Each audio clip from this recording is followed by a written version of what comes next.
It is now my pleasure to introduce our presenters. First, we will hear from Dr. Victoria Sammarco, a risk management analyst in the Division of Risk Management, or DRM, in the Office of Surveillance and Epidemiology, or OSC, within CDER at FDA. Then we will hear from Dr. Suzanne Robottom, Associate Director in the Division of Risk Management, also within the Office of Surveillance and Epidemiology at CDER at FDA. Please join me in welcoming our first presenter, Dr. Victoria Sammarco.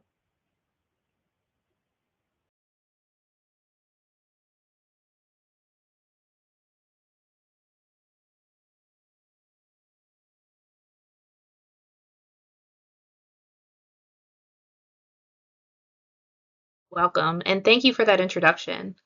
We're so glad to be here to present Putting the Pieces Together, REMS Logic Model in REMS Design, Implementation, and Evaluation. Today, we'll cover the genesis of the REMS Logic Model framework and go over REMS Design, Implementation, and Evaluation considerations per the REMS Logic Model. We'll also work through an example of how to use the REMS Logic Model and the associated mapping tool found in the guidance. There will be time for questions and answers at the end of this presentation. The learning objectives for this presentation are to discuss the value of using a logic model in linking REMS design and assessment, explain the use of theories, frameworks, and logic models to assess the effectiveness of programs, to describe the REMS logic model in detail, and then lastly to apply the REMS logic model to a theoretical case. Before we get too far, though, I would like to give a little bit more background on REMS generally.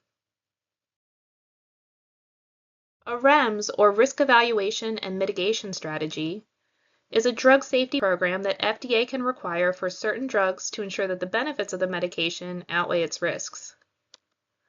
REMS are designed to achieve specific goals in order to mitigate risks associated with the use of a drug, and they can include a variety of interventions to help mitigate the occurrence and/or severity of a serious risk or risks.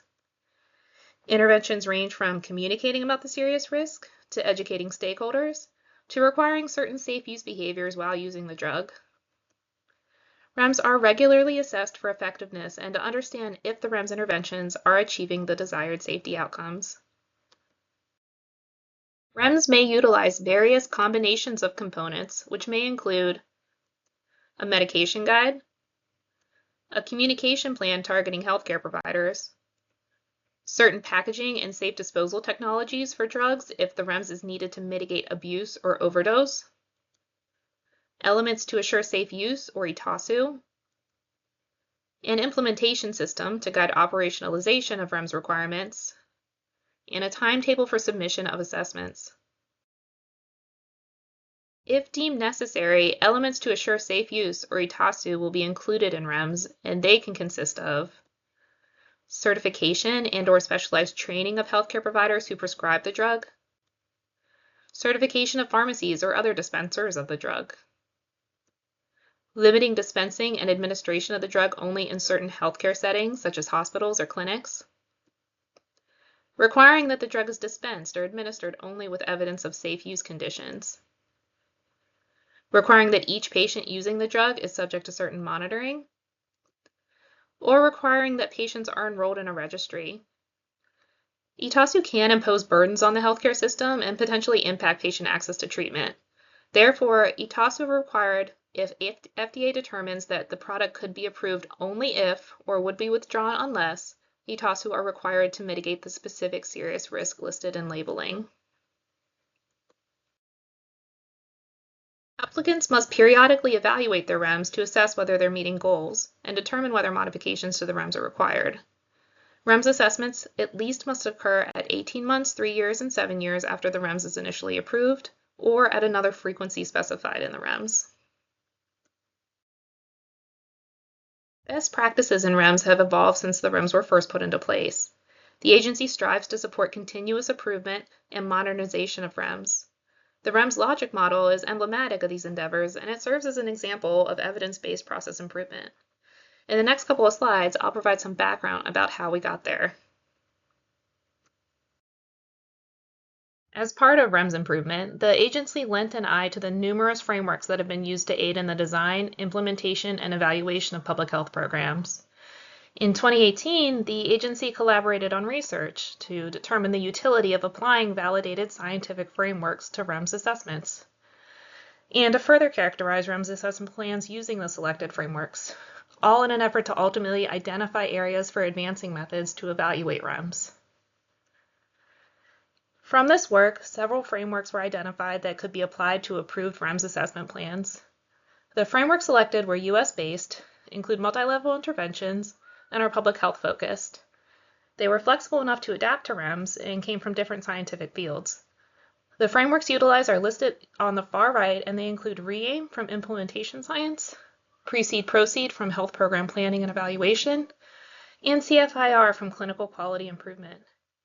More information about this research can be found in the citations at the bottom of the slide. The key findings from this research were that frameworks provide a structured approach to determining outcome measures, including what outcomes should be measured, when the outcomes should be measured, and the indicators for facilitating these measurements. Additionally, information was gleaned about areas where we can strengthen and advance REMS assessments. For instance, it was identified that measures to better assess design assumptions would allow for validation of those assumptions and ultimately improve program performance. It was also found that assessment measures should be broadened to include more and better measures focused on outcomes and health impact, and those should be clear, relevant, and feasible. We can also strengthen our assessment of whether REMS safe use knowledge and behaviors are being adopted into the healthcare system, regardless of the REMS. And this can inform on whether the REMS requirements can be eliminated. Lastly, there is room for improving REMS assessments by identifying a primary outcome measure to determine whether the REMS goal is being met.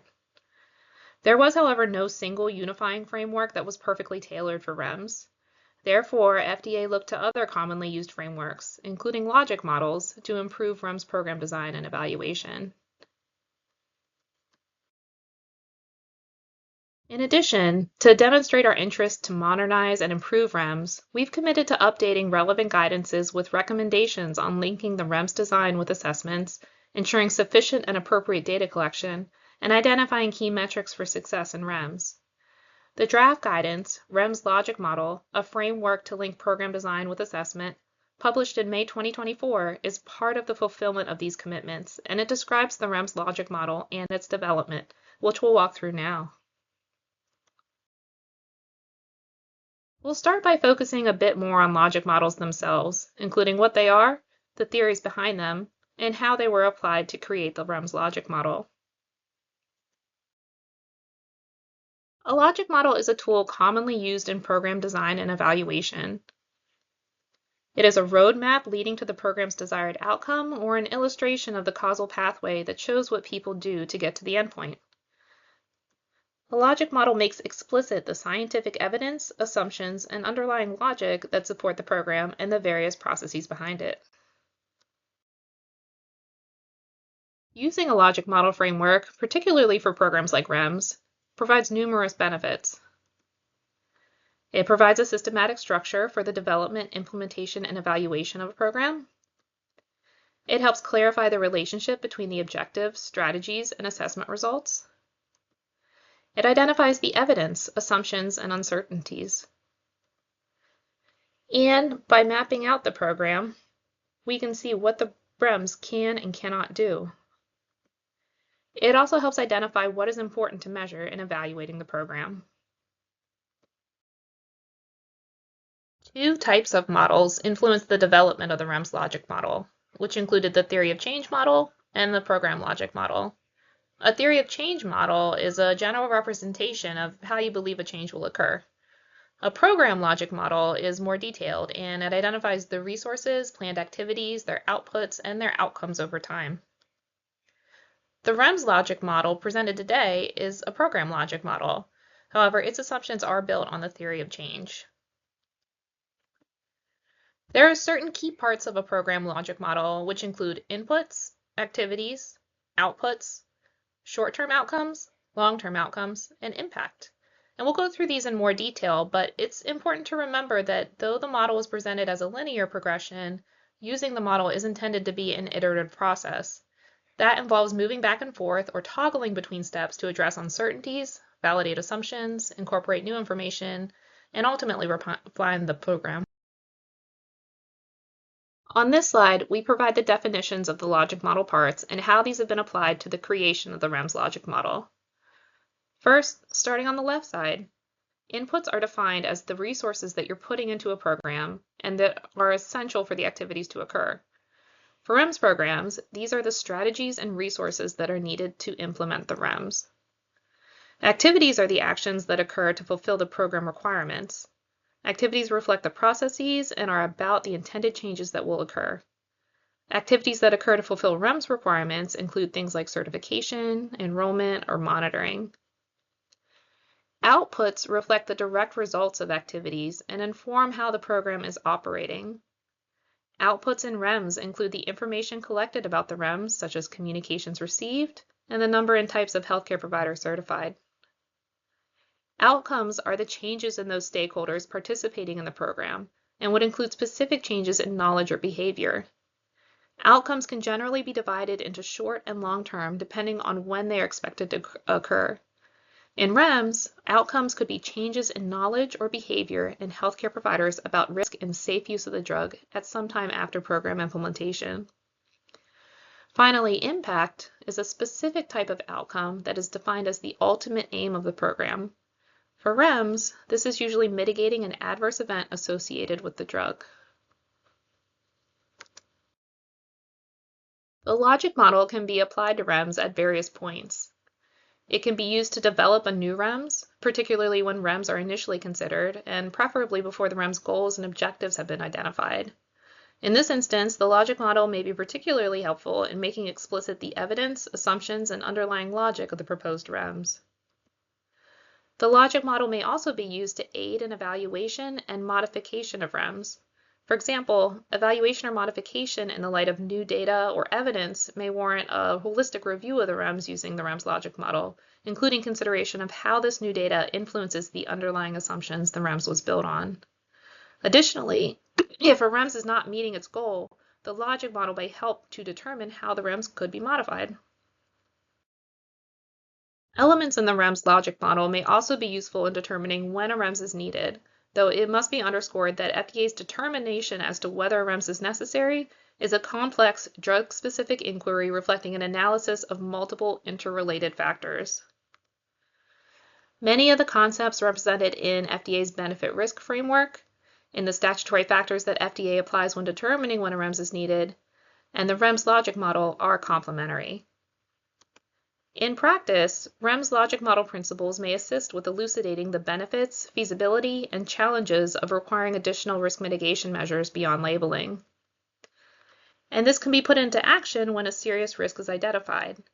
Information from the benefit-risk framework informs the REMS logic model, which can then be used to inform the design and evaluation of the REMS, with the REMS logic model being a complementary process to the benefit-risk framework. We'll now focus on the nuts and bolts of the REMS logic model itself. Before we go through the model in its entirety, we wanted to give a brief example to illustrate what the REMS logic model is intended to do.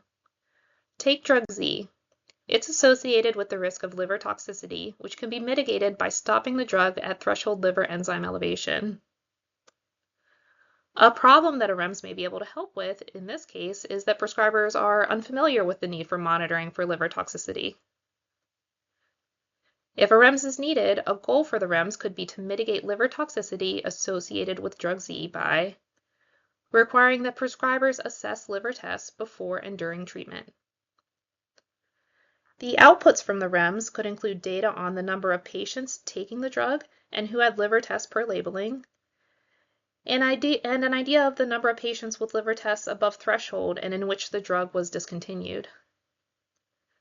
The impact of the REMS could be that liver toxicity of drug Z is minimized. The REMS logic model helps the user illustrate that if we design the REMS in a focused manner, then we would expect certain results and we could evaluate the REMS with these intended results in mind. Here is a graphical representation of the REMS logic model. Starting from left to right, you start with the design and planning phase, which includes the risk assessment and care gap assessment, and synthesis of the REMS goals and objectives.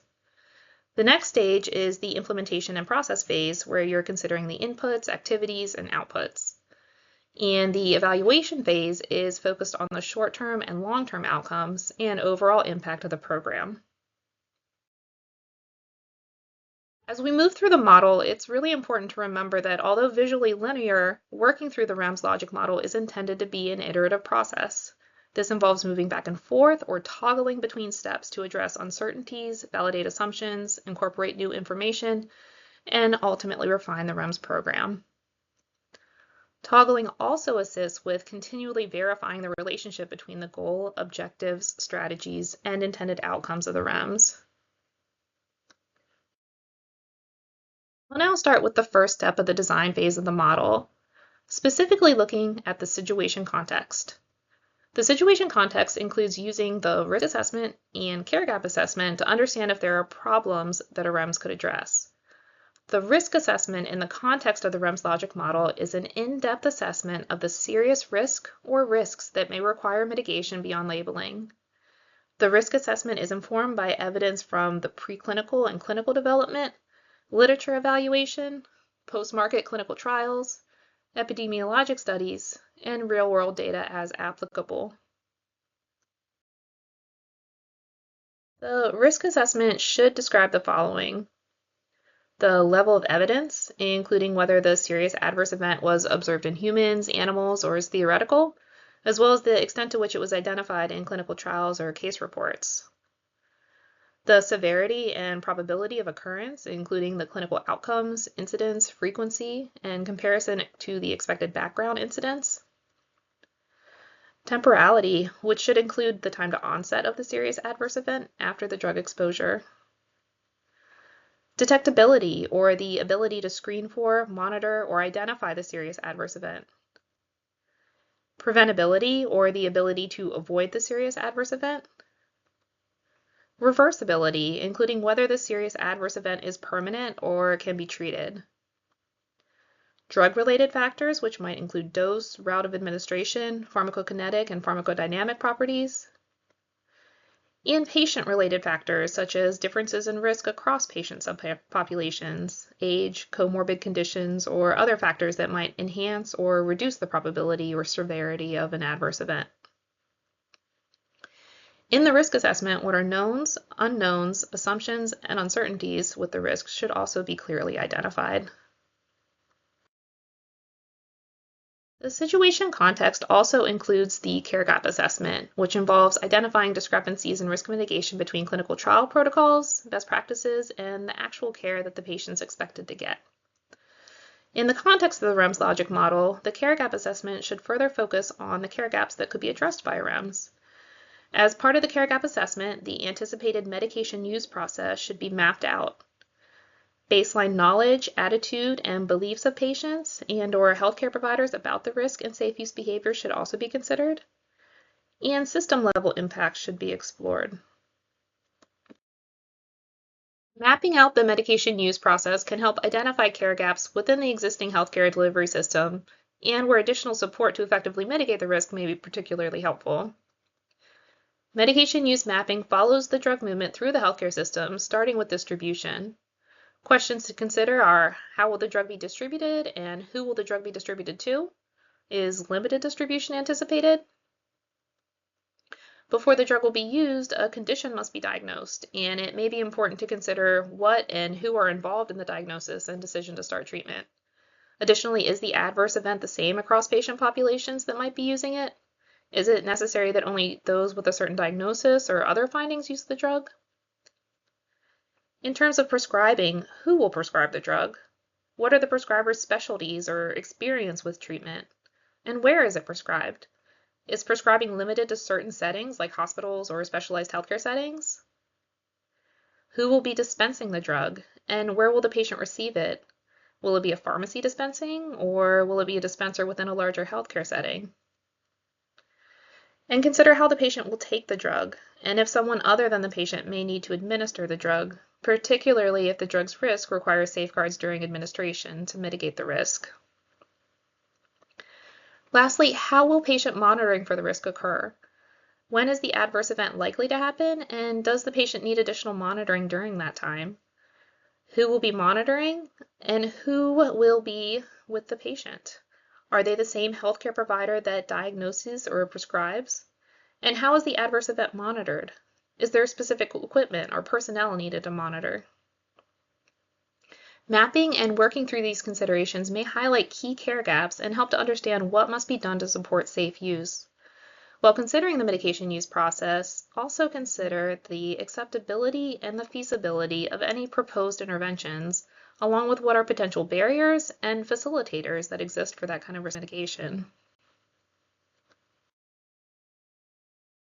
As part of the care gap assessment, applicants should also consider care gaps that could result from baseline knowledge, attitudes, and beliefs of patients or healthcare providers about the risk and the safe use behaviors, as these may create or influence care gaps in themselves. Healthcare providers and patients' self-efficacy and readiness for change may specifically need to be considered. And knowledge, attitudes, and beliefs can usually be assessed through qualitative research methods such as focus groups or individual stakeholder interviews, or through literature review. System-level impacts should also be evaluated during the care gap assessment, and these may include looking at clinical practice guidelines, accrediting organization standards, medical institutional guidelines, state and federal laws and regulations, and insurance coverage decisions. Issues that patients face may need to be considered as well, such as disparities in accessing healthcare, lack of shared decision-making in some instances, and fragmentation of care. Considering these system-level impacts may help to discern the extent of support that's required to mitigate the drug risk. Together, the risk assessment and care gap assessment in the context of the medication use process can help identify the specific gaps in care or problems, if any, that a REMS could potentially address. Once we've identified problems that a REMS could potentially address, the next step in the design phase is to identify what a program is intending to accomplish by developing clear program goals and objectives. These include a broad statement about the expectation of what the program intends to achieve, and they should be drug-specific and align with how the risk is conveyed through labeling, which is typically through a boxed warning. The levels of prevention, adapted from Beagle-Hull et al.'s Principles of Disease Prevention, should also inform REMS program goals and objectives, and the selection of the key performance indicators, as we'll talk through in the next several slides. The levels of prevention consist of primary, secondary, and tertiary prevention. And with the intent of designing a REMS, we can ask the following questions to determine which level of prevention a REMS could target. Starting on the left, first, can a REMS prevent the serious adverse event from occurring? If so, primary prevention could be targeted. Can a REMS screen for or detect the serious adverse event to allow early identification to prevent worsening? If so, secondary prevention could be targeted. And if the serious adverse event develops, is it possible to treat, reduce the severity, or reverse the negative consequences and long-term negative impact? If so, then we might focus the REMS on tertiary prevention. When working through which level of prevention a REMS should focus on, note that it's best to design the REMS to target the earliest prevention level when feasible. Ultimately, the REMS may include a combination of prevention levels based on the situation context and working through the model, though. If targeting at least one of the prevention levels is not feasible or practical, the REMS may need to be designed to ensure informed benefit-risk decision-making, or that the patient's and the prescriber's decisions are based on appropriate information. As the program goal and objectives are being developed, early thought should also be given to what evaluation of the program might look like. A key performance indicator, or indicator for determining whether the REMS goals are being met, is similar to defining a primary endpoint in a clinical trial and identifies a priori expectations for program success. Now, to keep you on your toes, here's the first challenge question. All of the following are reasons to use a logic model except provides a systematic structure for the development, implementation, and evaluation of a program, helps clarify the relationship between your objectives, strategies, and your assessment results, maps out what the program can and cannot accomplish, or ensures that the best solution without the need for further evaluation happens. And I'll give you a few seconds to think. And the answer is D. Here's one more question for you. You are designing a REMS for drug B. The serious adverse event of concern can only be mitigated with the use of another drug to lessen the negative effects of drug B. Your REMS should be designed with which level of prevention in mind? Is it primary prevention, secondary prevention, tertiary prevention, or informed benefit risk decision making? And congratulations if you said C, tertiary prevention. I'd now like to hand it over to Dr. Suzanne Robottom, who will take you through the rest of the model and an example case. Thank you. Thank you, Dr. Sammarco. The next half of the presentation gives a high-level overview of the middle and last phases of the logic model. As Dr. Sammarco explained, the purpose of the first phase, the design phase, is to help you plan by assessing the situation, identifying the problems for the REMS to address, and writing the REMS goal and objective. Once you've figured out what you want your REMS to achieve, then, and only then, should you move into the implementation, then evaluation phases. The implementation phase is tan on this slide, includes the inputs, activities, and output steps of the logic model. Think of inputs as what you need to operate your program and what is needed to implement the activities.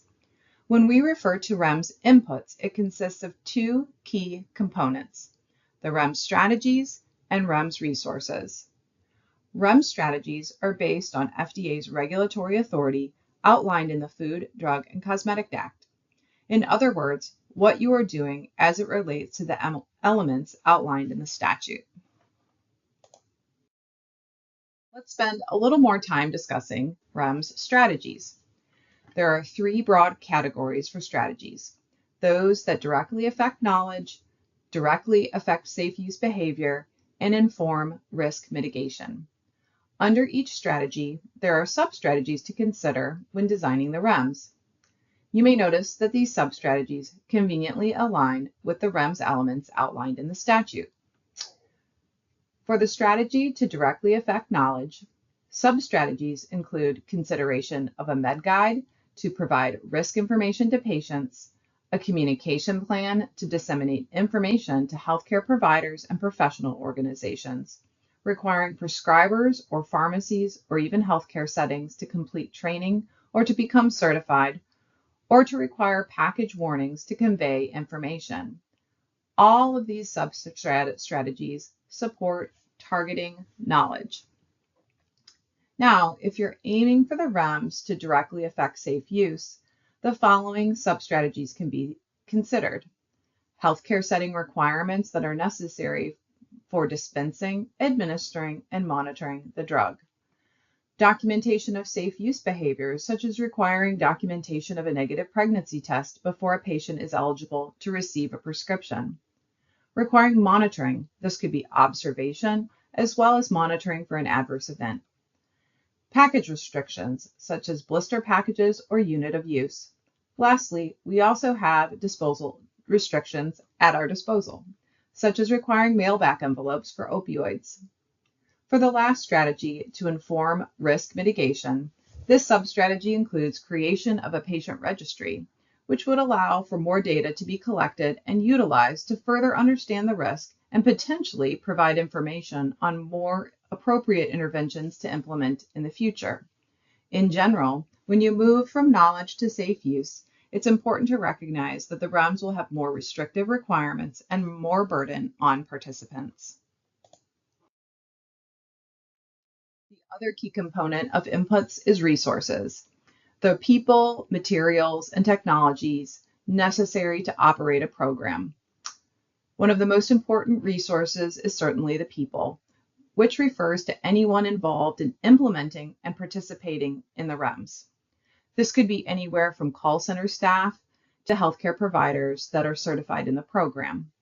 The materials refer to anything from educational materials, forms, medications, or equipment necessary to comply with the REMS.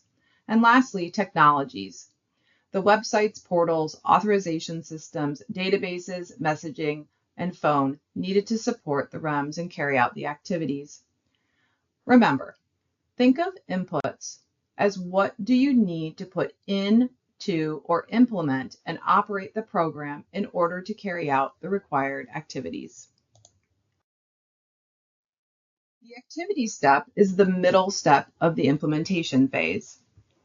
In general, for scientific frameworks, activities are defined as the actual events or actions that are completed by the participants of a program to achieve the program's objectives. For REMS, activities correspond to the specific requirements that we list in the REMS document that each participant in the REMS must do to be in compliance with the program. Activities align with and support the strategies you selected in the previous step and can be broken down into 3 categories: activities related to communication, mitigation, and surveillance. Based on the strategies and resources you chose in the input step, you want to select corresponding required activities. I want to make sure that we are connecting the dots. Simply put, activities need to support the REMS strategies you select. Inputs are comprised of the strategies, the elements outlined in the Food, Drug, and Cosmetic Act, as well as the associated people, materials, and technologies needed to support these strategies. In choosing activities, it is critical that the relationship between the strategies and activities is intentional. For example, if your strategy is to directly affect safe use behavior, relying solely on training, which is a sub-strategy to affect knowledge, to ensure those safe use actions are completed is a mismatch. Instead, in this case, you would want to require activities that will support the safe use behavior actions, making sure that the required lab testing be completed, along with perhaps documentation of the results. As Dr. Sammarco mentioned earlier, a simple principle of the logic model is the if-then principle. If you use these strategies, then you will need these corresponding activities. Let's look at an example for each type of strategy. To directly affect knowledge, one sub-strategy is training, so the applicant must provide training to healthcare providers who prescribe. To directly affect safe use behavior, one strategy could be to require that the healthcare setting have the equipment necessary for monitoring and managing the adverse event, such as resuscitative equipment and medication on site. Lastly, if your strategy is to inform risk mitigation, the sub-strategy could be a requirement for the applicant to establish and maintain a registry. As I said before, activities support the REMS strategies that you have selected. We'll now move from inputs, what you put into a program, to what you get out of a program, or outputs. If that was a little too wordy for you, think of outputs as the direct results of the activities in the program. These outputs can be further categorized as those that are received, delivered, or reached. Outputs are used to verify that the program's strategies and activities are being implemented as intended and whether your design assumptions are valid. You can think of these aligning with the types of strategies. Were the mitigation activities delivered, received? Were participants reached? The data generated by the activities, that data is the outputs. Those are the starting points for drafting the REMS assessment plan. The way you measure outputs is by developing indicators. Indicators can be qualitative or quantitative. Indicators provide signals about a change, signals to let you know you need to dig a little deeper, but they don't usually explain why the change occurred. Indicators are classified as process indicators or outcome indicators. We'll talk more about outcome indicators in the last phase of the logic model. As a side note, I know there's a lot of terminology that we've gone over in this presentation. Please remember that there's a glossary at the end of the logic model guidance that can help you. Process indicators tell you how well a program is being implemented and operated. You can think of process indicators from the applicant or the recipient side. From the applicant or REMS administrator perspective, the first example that comes to mind to demonstrate what I mean is that you could look at how many emails were sent by the applicant. Conversely, if you're looking at this from the REMS participant perspective, the corresponding data would be how many emails were opened. Process indicators should include measures of burden as well as patient access. Process indicators also inform quality control, evaluating fidelity or the degree to which the program's activities are being implemented as intended. Personally, I think quality assurance and quality control can be confusing. So let's take a moment to go over both of these together. Quality assurance refers to the proactive plans and procedures put in place to ensure the required activity is implemented as intended. Quality control, on the other hand, is a retrospective process of verifying that the activity has occurred. So I might tell my kids to brush their teeth twice a day after breakfast and before bed, and to develop a routine to make sure that it gets done. This would be an example of quality assurance, putting those proactive plans and procedures in place. If I go into the bathroom and happen to notice that they left their toothbrush out and it's completely dry, this would be quality control, verifying whether or not the intended activity occurred. Outcomes and impact comprise the last phase of the logic model, the evaluation phase. Let's start with, what is an outcome? Well, outcome is defined as the result you want to achieve. It's the change you are hoping to see as a direct result of your program's activities. REMS outcomes are defined as changes in knowledge, safe use behavior, and risk characterization. These three broad categories also align with the REMS strategies to directly affect knowledge, to directly affect safe use behavior, and to inform risk mitigation. Program outcomes focused on safe use behavior may measure the change in behavior or completion of necessary safe use actions, such as appropriate patient selection, monitoring, or managing the adverse event in the REMS. Program outcomes focused on risk characterization may measure the incidence and severity and frequency of a risk. Maybe that they measure factors that impact risk or appropriateness of the risk mitigation actions themselves. Before going further, let's take a moment and make sure we're making connections between the steps, thinking about implementation and moving towards outcome. On this slide, the steps of the implementation phase are in tan and the outcome step is red. Starting with the tan circle on the far left, if we pursue strategies that require participants to complete certain activities to comply with the REMS, then we produce these outputs, and we measure the outputs using indicators. Hopefully, the activities and data collected about the activities will demonstrate the outcome we want to achieve.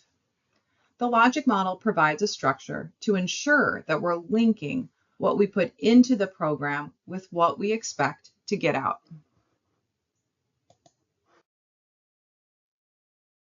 Outcome indicators help you to determine if a program is achieving its intended results. When evaluating the outcome measure, you also need to consider influencing factors such as attitudes, beliefs, perception of risk, and the system level factors that we covered earlier in the presentation. Outcome indicators can be subdivided into program outcome, which is where you find your key performance indicator, and health impact.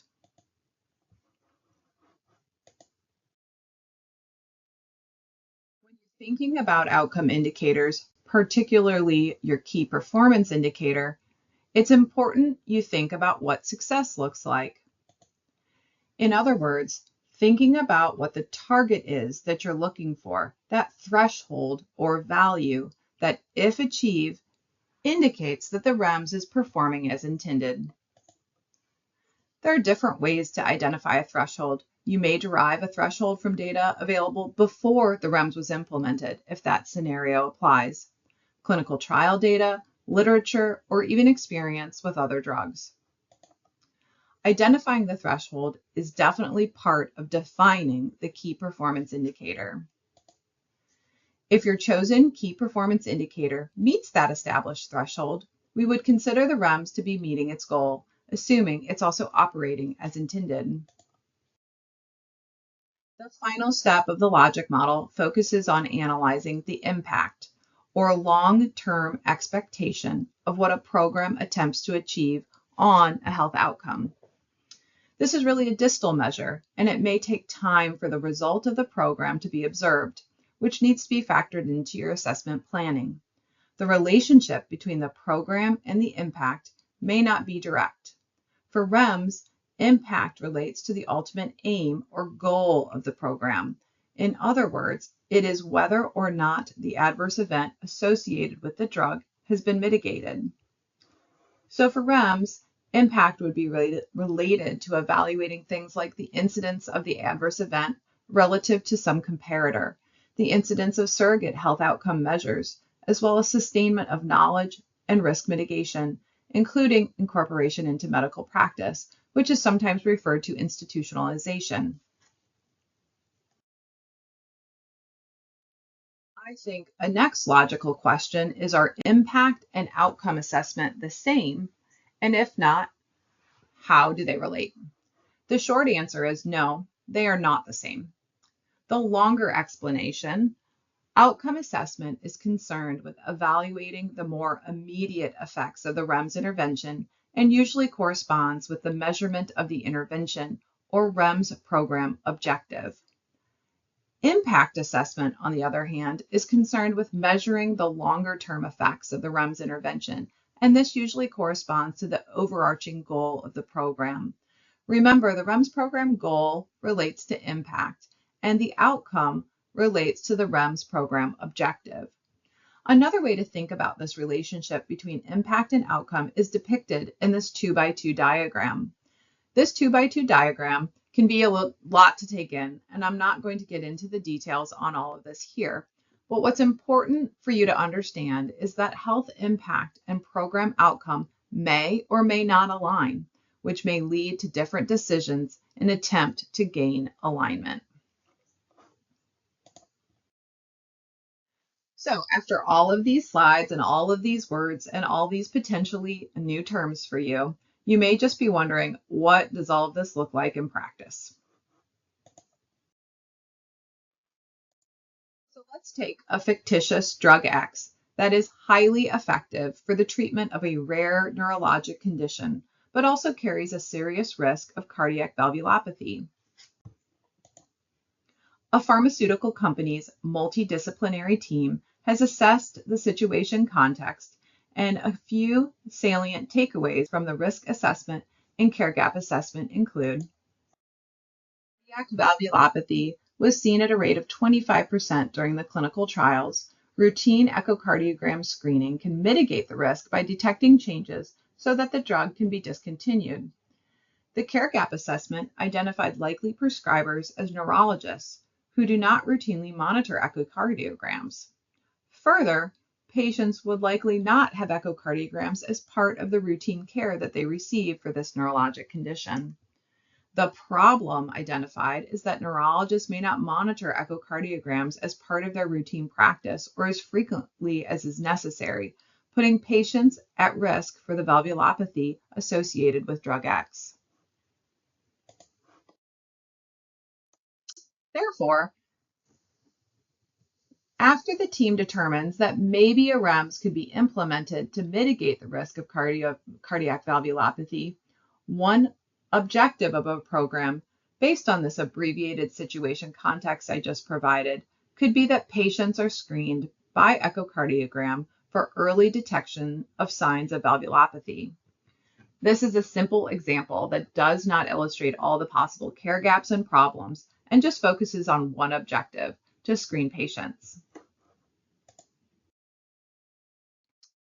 This slide illustrates how you could map out a REMS using the logic model. This visual representation shows the relationship between different steps in the logic model. Moving from left to right, you can see the objective in the peach-colored box and the related inputs, activities, and outputs in tan. What I think is important is the relationships the model encourages you to think about. If your objective is to screen for valvulopathy, one strategy could be to directly affect safe use by monitoring, as well as by documenting the monitoring was completed. You then need to consider your resources and identify who needs to be involved. We limited this example to only the prescriber and the applicant for simplicity. Next, you would identify the activities the participant is required to carry out to address the objective. To affect safe use, in this case, the prescriber must assess the patient's cardiovascular status for appropriateness of continuing treatment every 6 months. To communicate that assessment to the REMS administrator, the prescriber completes and submits a monitoring form every 6 months. To support knowing who is treated with drug X and if it's appropriate for the patient to continue treatment, the applicant would need to establish and maintain databases to house the information. The applicant must also authorize dispensing based on completion and submission of the monitoring form. This would require developing a system for the pharmacy to access as well. The last column provides an example of process indicators resulting from these activities. I think one point that this mapping exercise emphasizes for me that without the submission of a form documenting the monitoring and decision to continue treatment, there is no direct output for assessing the patient's cardiovascular status. Therefore, there is a lot of data that would not be available by which to evaluate the program. Also keep in mind, we limited our example to one objective and focused just on the safe use strategy. Strategies that affect knowledge or inform risk characterization may also be needed in this case. The purpose of this example is to provide some insight and illustrate the relationship of these steps. In reality, a complete logic model for a program like this would be much more extensive, including possibly additional objectives, other strategies and sub-strategies, resources beyond the participant identified, and many more activities and resulting outputs.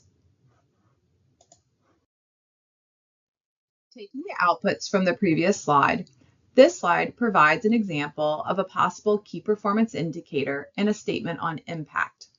The program outcome based on the objective is to evaluate the percent of patients who had dispense authorizations that verified monitoring occurred. Ultimately, the impact would be to evaluate the rate of valvulopathy to determine if it's consistent with or lower than the rate seen in the clinical trial. Next, I want to continue this example to illustrate how the program outcome and health impact relate. In this first scenario, in the top left quadrant in light pink, the program outcome is met, and the data shows a reassuring impact on the adverse event. Data shows a lower rate of valvulopathy, and the KPI demonstrates that patients receive drug X are monitored. In this scenario, no changes appear to be needed, although it's important to consider and to continue to reevaluate the benefit risk and the need for the REMS.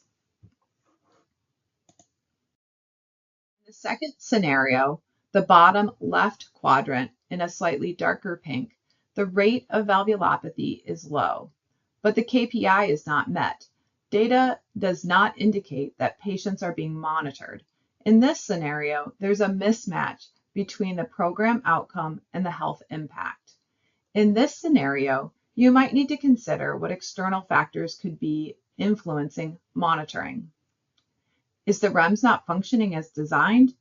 Is there something problematic about the chosen KPI? Or is there something going on with the benefit risk of drug X that needs further assessment? Moving to the top right quadrant also demonstrates a mismatch. The rate of valvulopathy appears higher than what was expected, despite data indicating that patients are being monitored. If you're in this scenario, this would require broad reevaluation of the monitoring recommendations and labeling and in the REMS. You may need to investigate if there are differences in real-world use versus the clinical trials that might explain the higher rate despite monitoring. You may need to consider how to modify the REMS. Also, another consideration in this scenario may warrant rediscussion of how the impact is being measured. Lastly, the bottom right quadrant in a deeper pink demonstrates when everything is going wrong. The rate of valvulopathy is higher than the clinical trial, and the data indicate that monitoring is not occurring as you intended. This scenario could also require broad reevaluation of the benefit risk of the product, your risk management approach, and how the impact and program outcome are being evaluated. I wanted to share a few things with you that we have learned through our use of the logic model. Problem identification and appropriately targeted program strategies are key. Ensure your strategies and intended outcomes are aligned, meaning, for example, strategies to affect knowledge should be measured by knowledge-based program outcome indicators. Using the model is an iterative process. I can say from experience that you should expect to toggle back and forth between steps many times as you gather more information and refine your thinking and analysis. The logic model, unfortunately, doesn't do the analysis for you. You can certainly just go through the motions, but like many things, the effort you put into using this model affects what you will get out of it. You may not know everything needed for the model, and that's okay. The model should help you identify what you know and what you don't know. Acknowledging assumptions or lack of information is equally important. The model has room to grow. It's compatible with other theories and frameworks, and it can evolve as you and we gain more experience with it. Now for the third and fourth challenge questions. Which of the following best describes the steps of the REMS logic model? Option A, situation context, goal, and activities. B, situation context, goal, inputs, activities, outputs, outcomes, and impact. C, situation context, strategies, resources, requirements, and impact. Or D, situation context, goal, indicators, and outcome. The correct answer is B, situation context, goal, input, activities, outputs, outcome, and impact. For the fourth challenge question, which of the following is true regarding the relationship between REMS program outcomes and impact of the program? If the REMS has met the desired program outcomes, the desired health impact is always achieved. If the REMS has not met the desired program outcome, there's no way that the desired health impact could ever be achieved. C, once a REMS meets the desired program outcome, a REMS is no longer needed. And D, if the REMS has met the desired program outcome and the desired health impact is achieved, the REMS and overall risk benefit of the drug should be continually re-evaluated.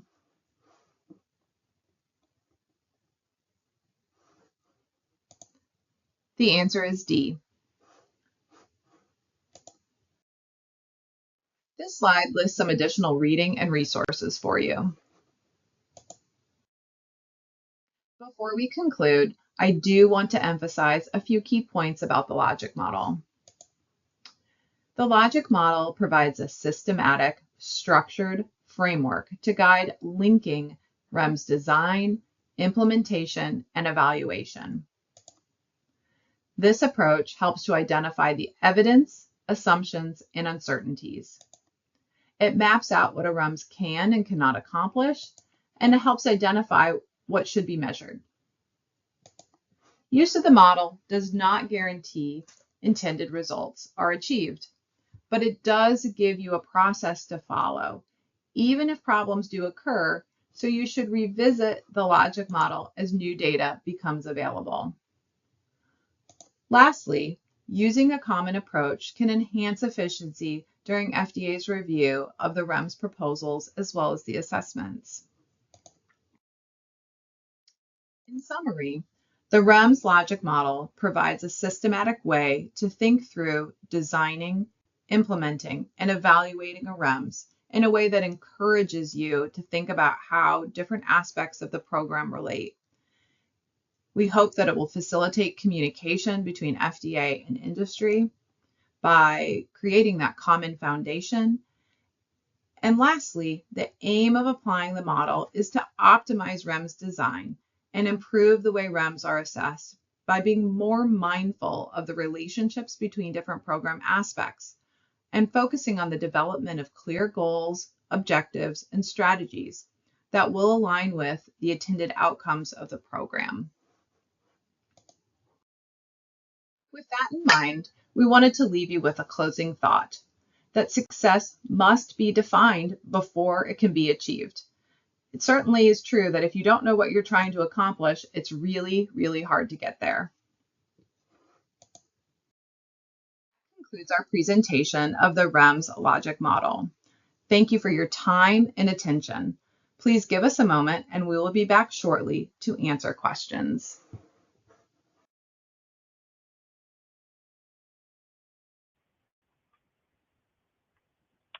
Thank you again to our presenters, Dr. Sammarco and Dr. Robottom, for the excellent presentations. We will now begin our question and answer panel. If you haven't had a chance to enter your question into the Q&A chat pod, please do so now. We will answer as many questions as time allows. So for our first question, this question is for Dr. Robottom. When will the FDA allow dispensing REMS notices via a QR code instead of a printed sheet? This seems like a waste of paper since it's immediately thrown out by the patient.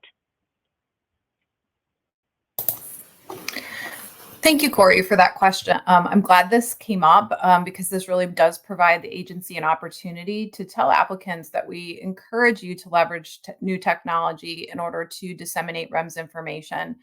We agree that we usually have multiple ways to have a certain activity carried out in the event that technology fails us or someone doesn't have access. But we really do encourage you to leverage that new technology and work through that with us so that we can consider these different alternatives. Thank you. Thank you for that response. I have another question for you, Dr. Robottom. When will the FDA allow REMS to be dispensed only with the initial dispense and not have it required for subsequent refills on that RX number? Sure, thanks for that question as well. The exact REMS requirements for any drug will be dependent on the application and potentially the decisions that are supported by the REMS logic model. So you really need to look at that risk assessment paired with the situation context, and then put your strategies and activities in place that will address your problem. It's important and required for us also to consider a risk managed approach that is least burdensome. So certainly if we don't believe it's necessary to do dispense authorizations after the initial dispense, we should let that risk assessment and situation context guide us. Thank you. Excellent. Thank you for that response. My next question is for Dr. Sammarco. Can the REMS Logic Model be applied to medical devices or combination products?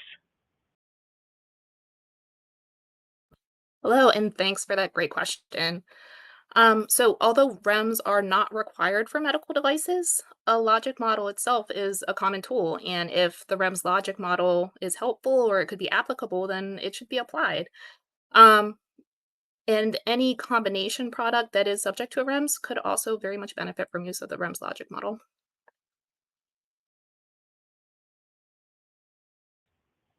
Excellent. Thank you for that response. I have another question for you as well, Dr. Sammarco. During what phase of development is the REMS model planned and implemented? Is it during the IND clinical studies or after the NDA or BLA is submitted?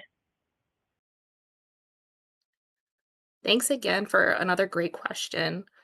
So REMS design, planning can really begin in the IND phase. And the agency really encourages sponsors to give early thought to what a potential REMS could look like. And the logic model itself can be used at any point when you have a serious risk in mind that you think might require additional risk mitigation.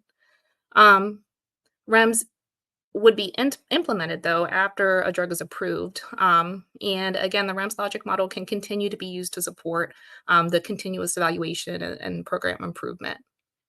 Thanks. Excellent. Thank you.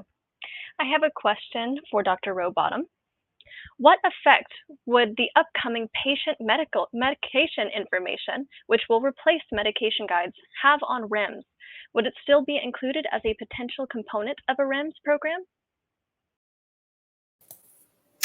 Great. What a timely question. I want to start off by saying that we have generally moved away from using materials that are not specifically focused on the risk addressed by the REMS in favor of materials that are more focused, since we are putting additional measures in place for a specific risk associated with that drug. We want to make sure that our materials are targeted.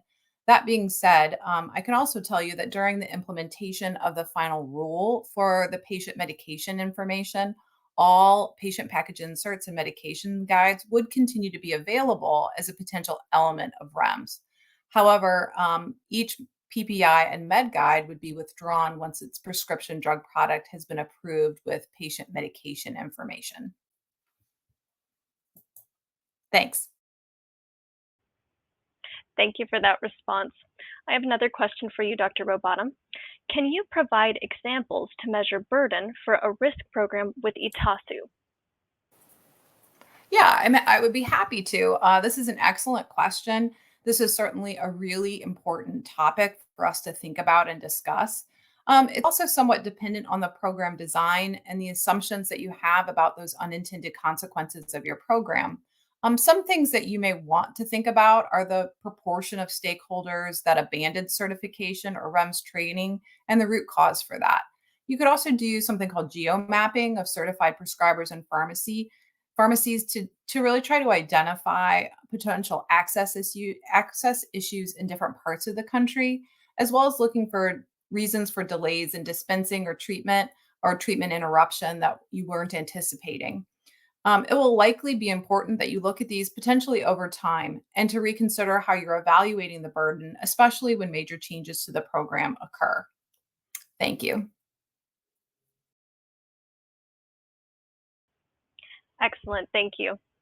I have a question for Dr. Sammarco. So, can you explain some of the factors FDA considers when deciding that a REMS is needed?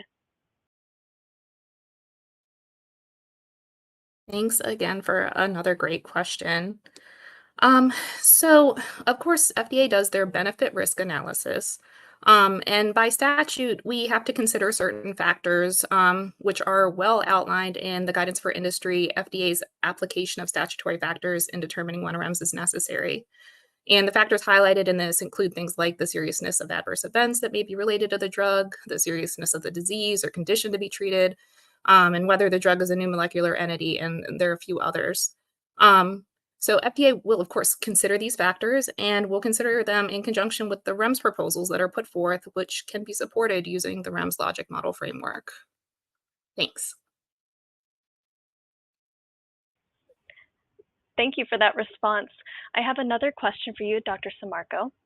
Will FDA provide feedback on a sponsor's RLM analysis?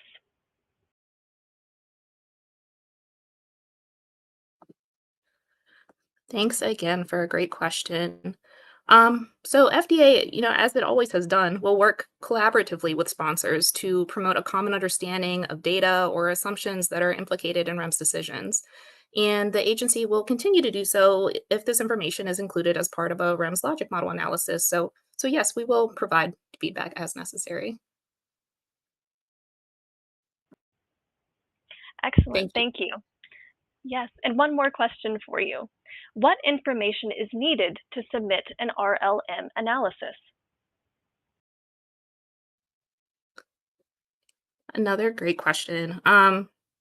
So applicants should use any and every available data source that they believe will inform their REMS logic model analysis.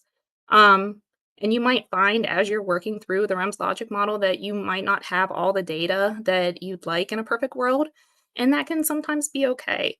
The value of using the REMS logic model is that it helps you understand what's known, what's unknown, and what information is still needed that will really aid in creating the most effective and the most efficient REMS. Thanks. Excellent, thank you. I'll now turn back to Dr. Robottom. So my question for you is, do REMS programs often involve actions from actual patients, such as forms to complete, logging of symptoms, etc.?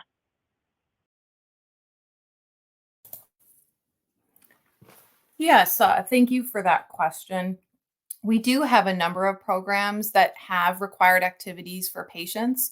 The extent to which patients need to be involved, again, goes back to that risk assessment, analysis, and situation context to determine what type of role they need. But that they certainly play a very important role. And depending on the nature of the risk and what we need to do to address that risk, will kind of just determine the level of their involvement. Thank you. Excellent, thank you for that response. My next question for you, Dr. Robottom, is, can the RLM be used to support elimination of a REMS?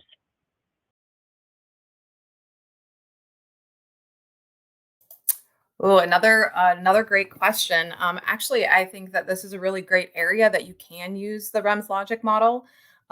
If the health outcome of a program has been met, and applicants in the agency may want to explore whether the REMS continues to be needed to ensure that desired health outcome.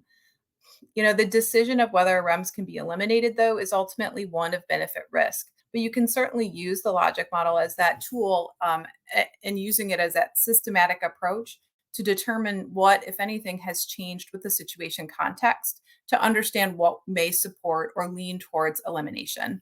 Thanks. Thank you. My final question for you for this block is, for the implementation phase, outputs process indications.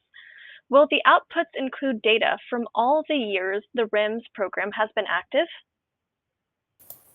That's another one that I need to think about a little bit. I think that really, again, goes back to what you're doing when you're developing your assessment plan and how important that cumulative evidence is and looking at trends over time.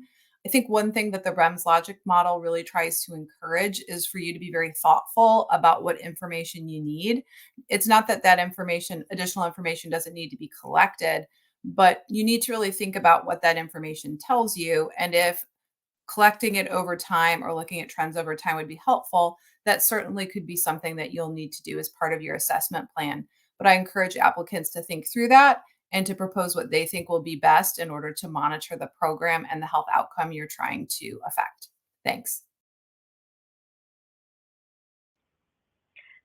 Excellent, thank you so much. My next question will be for Dr. Sammarco. My first question for you is, do you foresee the need to still develop a REMS logic model if you are working on a drug that is not first to market, where there is already an established REMS program or programs developed? Because I am wondering how the FDA would view a different REMS model, if dictated by the logic model, within the same drug class when we have worked so hard to standardize them for our stakeholders.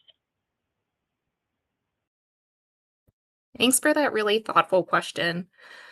Um, and for this, I guess I want to emphasize that, we're not necessarily asking you to recreate the wheel in these situations, but aspects of the REMS logic model tool will still be helpful, especially to identify ways that safe use might be impacted by having multiple products in the same class with REMS. Um, we recognize that drugs which are not first to market may have to incorporate REMS requirements that have been established, but we'd hope that the REMS logic model could be used to really reanalyze how the situation context changes with the approval of the new drug.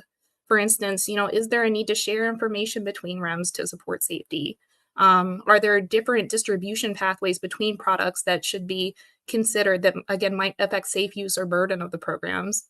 And these are things that we would hope that all would be thinking of regardless. But the REMS logic model really helps to organize your thoughts and really helps us to get to the best programs. Thanks. Thank you for that response.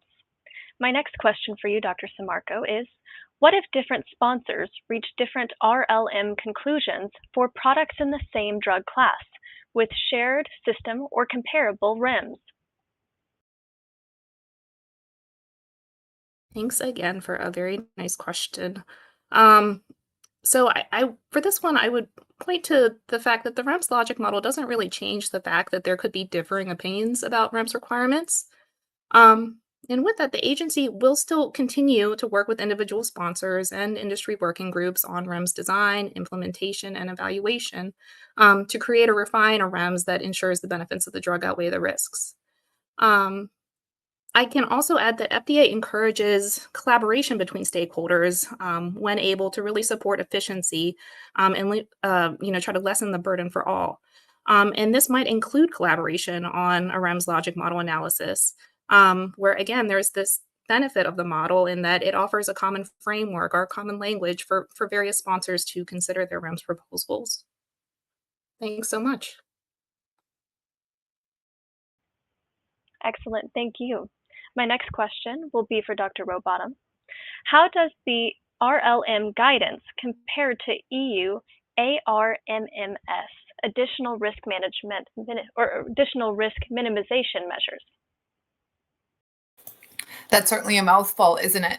Additional risk minimization measures. Yeah, thank you for this question. I think this is another real timely one with the publication of the August 2024 GVP Module 16 guideline and its addendums.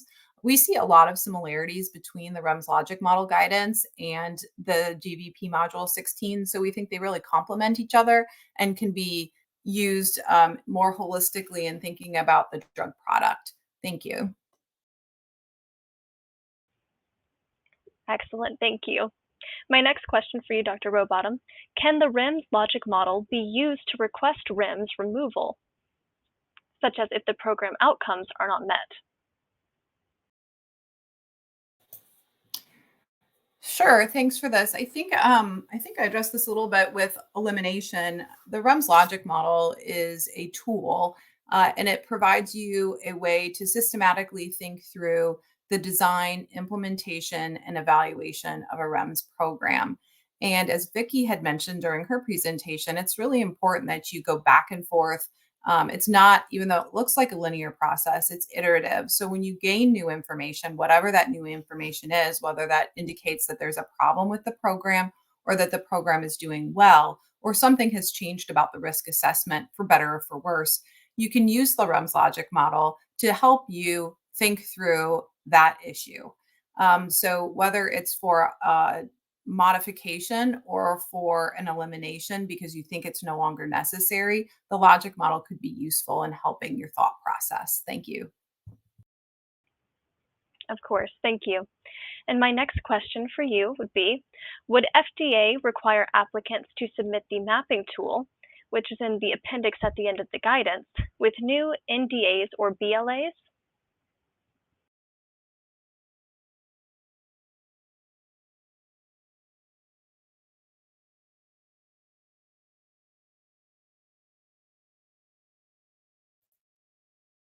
I'm sorry, Corey, did you say that question was directed at me or Dr. Sammarco? Oh, yes, that question is directed for you, Dr. Robottom. Thank you. Oh, I apologize. Could you just repeat the question again? I, for some reason, thought it was for Dr. Sammarco. Of course, I don't mind. The question is, would FDA require applicants to submit the mapping tool, which is included in the appendix at the end of the guidance, with new NDAs or BLAs?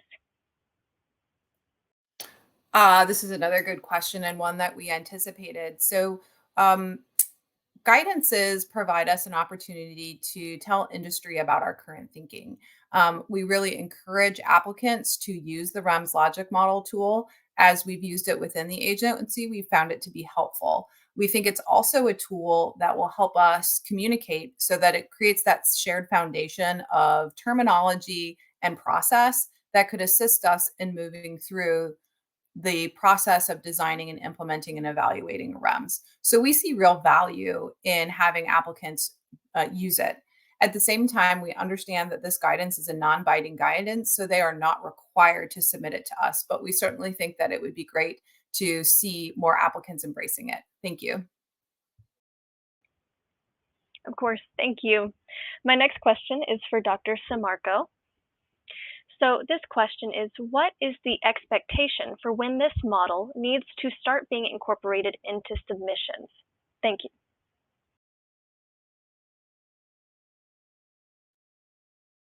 Thanks for that question. So in terms of the expectation, I think Dr. Robottom kind of covered, how we're thinking about the guidance and how we're trying to guide kind of best practices here. So I also would like to just reiterate that there is value to this model, and we really think that it's going to promote, better communication and efficiency in the review process. If you are proposing a REMS and you want to use this tool, we would suggest including it in your REMS logic model analysis in your REMS supporting document when you give us a REMS proposal. If you're not at a point where you're proposing a REMS, RLM or REMS logic model considerations can be provided in section 1.16 of the electronic common technical document. But again, I think Dr. Robottom kind of gave a good overview of what we're expecting and how we're trying to help with the whole process improvement. Thanks. Excellent. Thank you for that response. My next question for Dr. Sammarco is, must sponsors use the logic model in their REMS submissions? Thanks again for that. And I think similarly to my previous answer, this is not a requirement to use, and a sponsor may choose to use other processes that are, organize or a way to organize their thoughts. But we see great value in this one because it is tailored to REMS and helps you really link that REMS design, implementation, and evaluation. So again, I would just reiterate my previous response in that, though not a requirement, we see great value to really help foster communication and promote efficiency. Thank you. Excellent, thank you. And my next question will be for Dr. Robottom. My question for you is this: what information from the RLM should be included in the REMS assessment reports?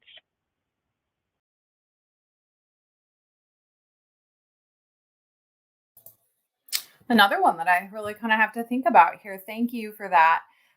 So information from the REMS logic model analysis can be helpful to support why it is or isn't believed that a REMS is meeting its goals and objectives. It certainly helps guide your thinking if you need to look back at the program. It would probably be particularly important to use the logic model as a tool if you're thinking in the situation that a REMS is not adequate or it's not meeting goals, to really help you understand how you could move forward. Thank you. Excellent. Thank you for that response. The next question I have for you, Dr. Robottom, is how does the REMS logic model align with the REMS statutes? E.g., how does this situation context align with the statutory threshold of when a REMS is needed?